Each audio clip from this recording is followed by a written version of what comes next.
I was in Kumasi for a wedding ceremony, and on the 13th of February, I was returning back to Accra and decided to wash my car at Ejisu. So whilst at Ejisu, I met a young guy who came and hurriedly cleaned the car. And just when I was about leaving, there was another guy who came in who works with audit service. So he made me out and said, "Honorable Sosu, it is nice meeting you here." As soon as the young guy heard that remark, he turned to me and said, "Oh, Honorable, so we a member of parliament here, Mamin Kamasem Enchro. To wit, if you're a member of parliament, let me tell you my story." And I'm saying, "So, what is the issue?" So he said, "I am 32 years old, and I'm the first of family of 10. I completed University of Education and obtained second class honors in environmental science in 2019. And I did my national service with Foods and Drugs Board. But since then, Honorable, life has become so unbearable. I am unable to get a job. And because of that, I had to return back to Effigiasi in the new Dwabin municipality. Ladies and gentlemen, this is a graduate with second class upper, with no job, living with his old parents in a village with 9 other siblings. Life was so unbearable that he had to resort to what is popularly known as car wash, so he can make 20 Ghana cedis a day to be able to survive. So I asked him, "So where are your siblings and what are they doing?" He said, "Even if I have finished the university with a second class and yet with no job, Honorable, nothing can be said of them. Everyone in the family is almost destroyed." This is the story of young J. Odro Isaac. And I invited him to be part of today's event. Unfortunately, he's not gotten here yet, but he's from Kumasi and will be part of this year's IYES. Because I believe that through a forum like this, he is likely to find new inspiration to redefine his life. Ladies and gentlemen, stories like this are the realities of Ghana today. Whilst I admit that part of the reasons for non-existence of job is leadership failure in Africa, because successive governments in Africa, and for that matter in Ghana, have failed to make the requisite investment in the productive sector, service sector, agriculture sector, and also failed to create the needed environment for the survival and participation of private businesses that have the potential of turning out the needed jobs. I also believe that there is a clear disconnect between the job market and the kind of training our young graduates undergo today in Ghana. And not until we are able to find the balance, the situation is not likely to change in the foreseeable future. But I believe, again, that occasions like this gives us the opportunity not to only think outside the box, but must begin to think as though there is no box at all. It is enough to continue thinking outside the box. We've gotten to a position where we must go beyond boxes. We don't need to think like there is even a box anymore. And that is what I believe this event is going to present us. The question is, if you look at all the challenges that we have in our society today, who do we blame? It is so easy to lay blames. And many times, every individual, and including most young people, believe that the world owes us something. And we owe the world nothing. And so most often than not, it is so easy to blame your math teacher for failure in maths. It's so easy to blame your English teacher for failure in English. It's so easy to blame your parents as the reasons why your life did not meet the kind of, opportunities or the kind of life you desire for yourself. But it is time for us to take personal obligation of our life. Where society fails us, we don't need to fail ourselves. Where we see darkness, we must be the light.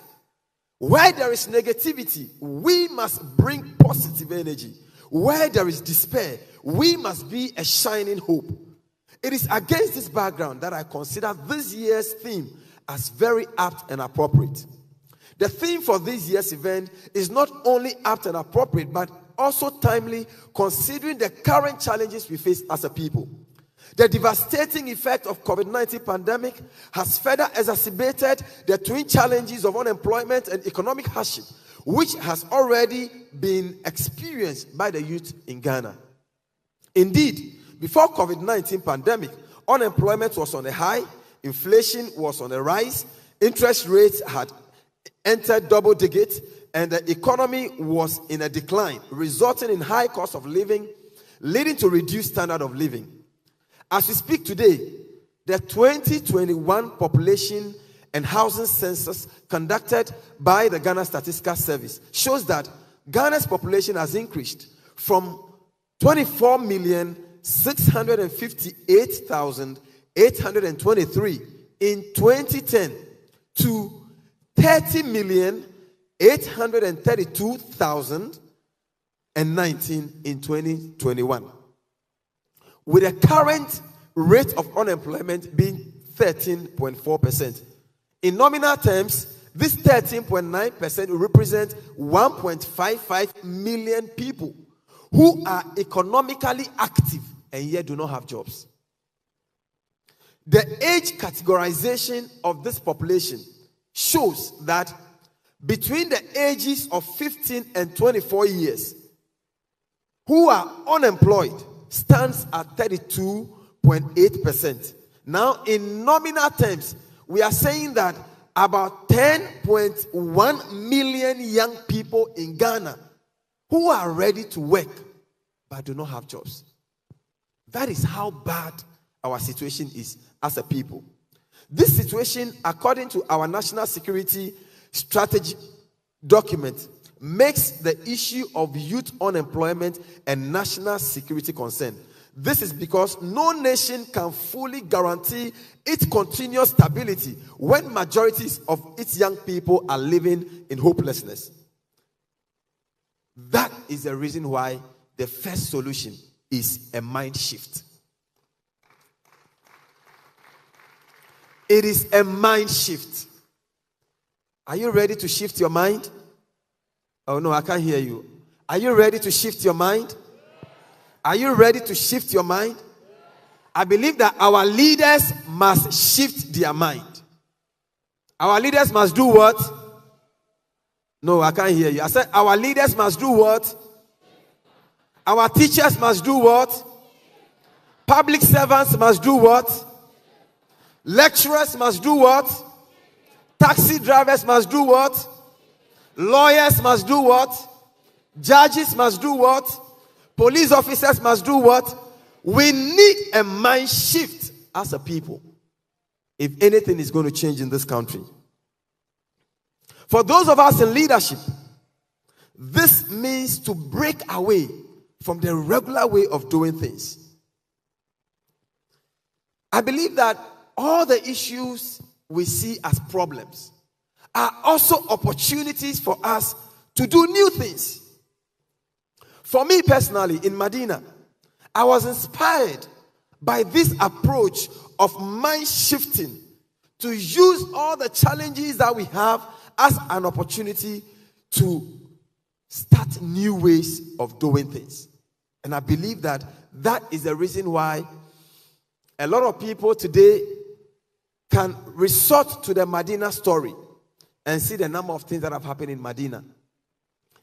In about 15 months of my work as a member of parliament, many can attest to the major interventions in Medina and in parliament because I decided to think normally. I decided to be abnormal in my thinking. I didn't want to think the way everyone else is thinking.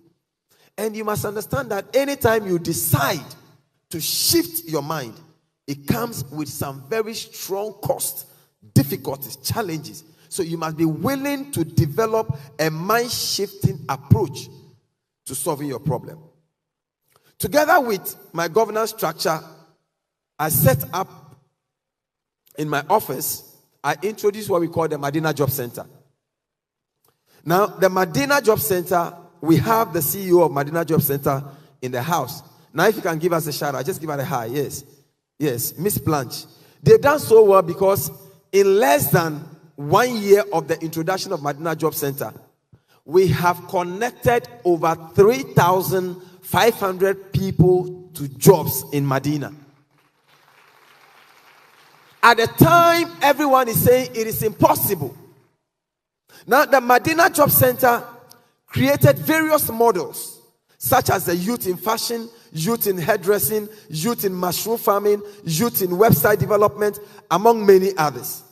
We launched the Medina Trade Fair and Christmas Carnival to provide a platform for local entrepreneurs and small-scale industry to exhibit their products and boost the local economy of Medina. In our effort to achieve quality education, we launched the Basic School Library Project, MP's Education Scholarship Fund, and introduced the Service Above Self Best Teacher Award, which coincidentally was sponsored by the Samson Amwati Foundation. Let's give it up to Samson Amwati Foundation.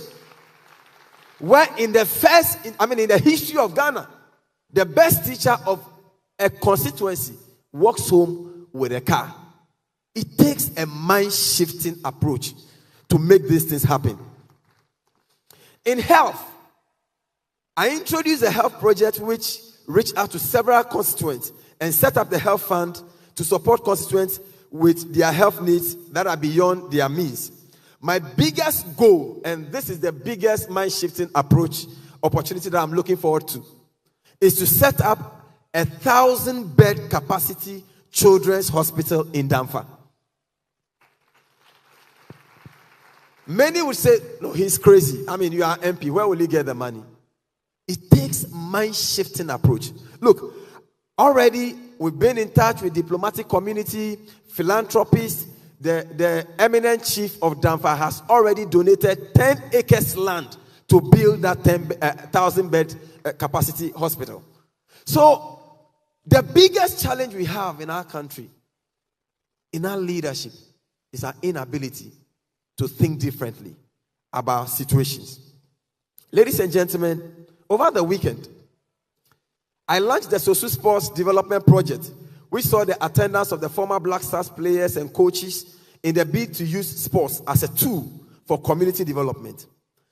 Back in Parliament, to ensure a fair, equal, and inclusive society, together with some colleagues, we introduced 4 new bills in Parliament. One, to substitute for death penalty, life imprisonment, ensure compensation for persons wrongfully arrested, detained, and incarcerated, amend the Legal Professions Act to open up legal education and to review the functions of the General Legal Council, and to prohibit practice and labeling of persons as witches, as we know in our various communities. By far, this is the first time you would have a first-time member of Parliament introducing this number of innovation. And ladies and gentlemen, the tool is mind shifting. So this is a conference you don't need to toy with. You want to follow every single session until it comes to an end, because you will find the inspiration to be the genius, the champion that you really deserve to be. Ladies and gentlemen, if I look at my journey as a child, born into a family where you have a mother who is a victim of slavery, a dad who is a victim of alcoholism, and you have siblings that had difficulties with our childhood. Our very firstborn was blind. She was not born blind. She only had measles. And because my parents did not understand her condition, she became blind. And you have a secondborn dropping out of school. And I have to be the thirdborn. And going through life meant that I needed to survive on the street. On the streets of Accra, I pushed trucks. I carried loads. I was like a common kayayu. I remember when I was at St. John's Grammar School, even when I was a senior boys prefect, sometimes I would walk from Alajo Junction all the way to, you walk from Kotobabi to Alajo Junction and just to beg for money to go to school. That was how bad it was. It got to a time when I'll be selling refresh. Now we don't have refresh. It's like Calipo. Yes. I used to sell refresh on the graphic road. And when I see my colleagues coming from school, I would dodge them. When they pass, then I resurface. Because I was battling with a very low self-image at that material time. Things were practically difficult. But if you are able to move from the street to an orphanage, and from an orphanage to the bar, from the Ghana bar to the Parliament of Ghana, what more can you not do?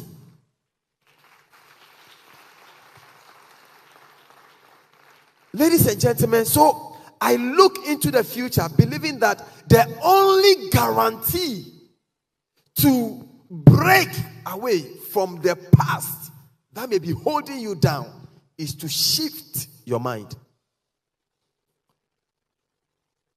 This morning, as I bring my welcome address to an end, the short welcome address to an end, let me make a proposal of the first thing you need to shift your mind on. And that is about self-belief. In the middle of all the difficulties that I found myself in, trust me, many people didn't believe in me. But I believed myself. Oh, say, I believe myself. Yeah, say, I believe myself. And friends, it doesn't matter what they think about you. It doesn't matter what they believe about you. You see, coming from the kind of background I was coming from, when you look at me, you see, you will not be the very nicely dressed student with your, school uniform well pressed, and you see, prim and proper student. No, we were ghetto students. When we are coming, you can see that these are the ghetto boys coming. So when they look at you, they know what can come out. Nothing can come out of you. And I remember very well that when I got to St. John's Grammar School, I asked her, why is it that all the senior boys prefects, they are all well pressed? Their uniforms, everything is on point. I said, well, if it is only the rich that can never become senior boys prefect, I want to be the fair poor person to break the link, That one, it wasn't the 8 we were breaking. We were breaking something so that I can become the senior boys prefect. And guess what? At the final year, not only did I become the senior boys prefect at St. John's Grammar School, I was also the SRC president for Greater Accra Zone 5. So young children here, please believe. And self-belief does not mean that you are not going to have challenges. You will. You will have challenges. Look, I recall very well that at the junior high school, I stood for SRC secretary for Zone 5, and I lost. Because at that time, people didn't believe in my ability. They didn't believe I could do it. In 2004, in Legon, I stood for SRC president. I lost. I lost because they didn't believe. Legon, I lost. When I was doing law, I was a class captain for my law class. In the second year, we had opportunity to contest for the law student president. When I contested, I lost. Because my colleagues in this class, they like me as a class rep. The boy, but they don't like the position. So I lost. When we got to Makola, Ghana School of Law, I stood for the Ghana School of Law presidency. I lost again. Yeah, so losing is part. When I first came to Medina constituency to contest, in 2015, it was a fierce battle, but I lost. Losing is part. But the more I lost, the more I was fortified. Each time I go down, I tell myself, hey, rise up. You are more than the losing. And every day I picked myself and I moved forward. I remember when my colleagues and I lost the presidency at the law school, I came up with a quote. The quote was, I said, look, people will not always believe what you believe. It is okay.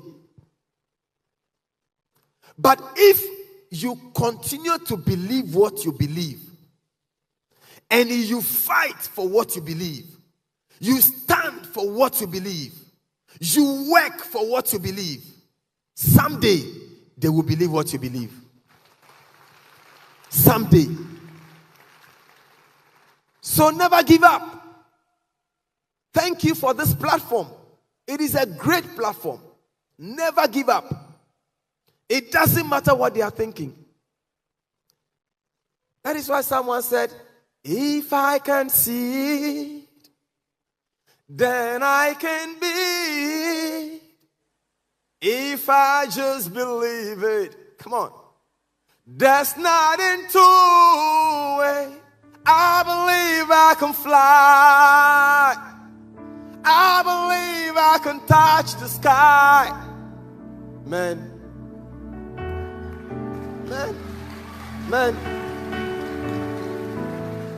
Welcome to Medina and welcome to the 2022 IYES. I believe that we will rise together and we will shift our mind. Thank you very much. God bless you. You are most welcome.